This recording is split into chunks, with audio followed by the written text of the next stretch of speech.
Got some breaking news from the NBA to begin this segment here on Tim and Sid, and it involves your Toronto Raptors.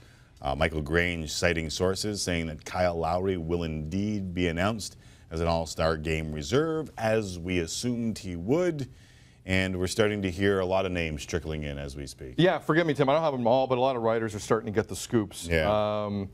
Damian Lillard of Portland, a guy who's been in the news lately as well. A little upset about his lack of All-Star starting appearances.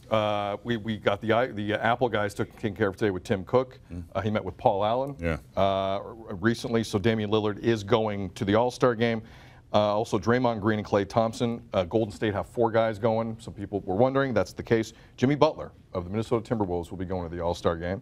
And the unicorn, Kristaps Porzingis, who's put up a pretty good season. At times it's been a little cold, but the numbers are still very good for Kristaps Porzingis. Funny how the players had Kristaps Porzingis ahead of Joel Embiid, but the fans had Embiid in there, and he ends up being a starter. We'll see all of them announced today. Tonight. 7 p.m. Eastern, right here on the station.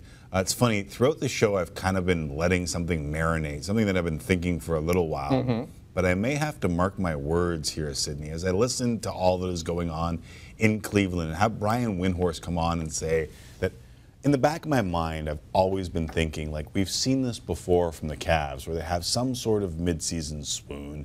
They don't like what the coach is doing. Kevin Love gets in trouble. Like, it's all the same sort of thing over again. And when you get to the playoffs, ho-hum, LeBron turns it on, and they're the favorites to win the Eastern Conference.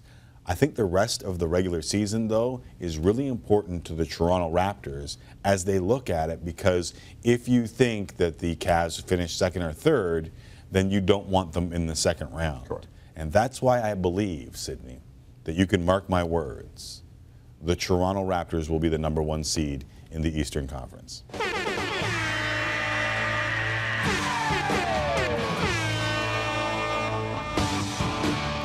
Throw in Boston's 2 West Coast swings left on their schedule. Throw in that they are still kind of sort of teasing that Gordon Hayward might return, might not return. We're seeing viz circulate around social media of him practicing. The Raptors only 2 games back. I think that they are good enough and have the better schedule that they will be the #1 seed in the Eastern Conference. Big call. Well, mark my words, it's about big calls. I don't know how big the call is. Well, anything can happen in this conference. You know that. So I'm going to give you credit on the big call. All right. But I'll say this. I'm not willing to go there. Here's what I'll say, though. When you look at Boston, missing Hayward, and after the first 30 games, they're one of the worst offensive teams in basketball. Right. Cleveland, as we have documented thoroughly today, a joke right now, and no one knows where this is going. Probably Tyronn Lue's going to get fired. Washington, no one can stand John Wall. Not one person in that room has any time for John Wall. He is not a leader. He's one of the great talents from a point guard standpoint. Right. Not going to deny him of that. He's still going to fight J.J. Barea. Well, J.J. Barea has it coming. In Milwaukee, they just fired a guy who had the complete room with him, in Jason Kidd. And Giannis Antetokounmpo actually called Kidd up, we found out later yesterday evening, and offered to save his job. What can I do, Jason? Hold on. Jason Kidd told us that. Doesn't matter where the source is, Tim.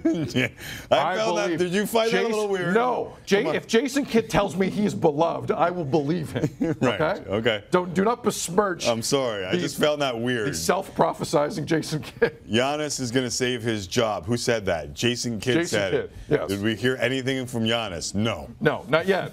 But I'm sure it's true. Right. My point is this.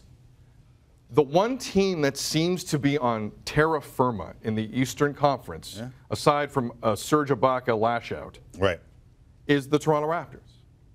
And this may serve them well to execute the point that you said just a couple seconds ago. They're the one team in terms of the upper echelon teams in the East that doesn't look insane right now for some reason. And I'll throw Philly in there too. I'm not convinced Joel Embiid can play a whole season. Are you? No. I haven't seen that yet. It'll be interesting to see in the playoffs too, but I don't want to catch him in the first round. Yeah, I'm not stupid. Yeah, no, but I think they are the most stable team right now in the East, and I think that will prove very profitable potentially down the road. To your point, and if they just keep it together, value there, Sixero. There's value at plus 700. Good value. But you know, I always bet value and end up losing when you should just bet favorites. No, well, Tom Brady makes sure you lose. Jags money line, Saints money line against the Vikings on the road. These things happen. Thought I had it. These things happen. Do they?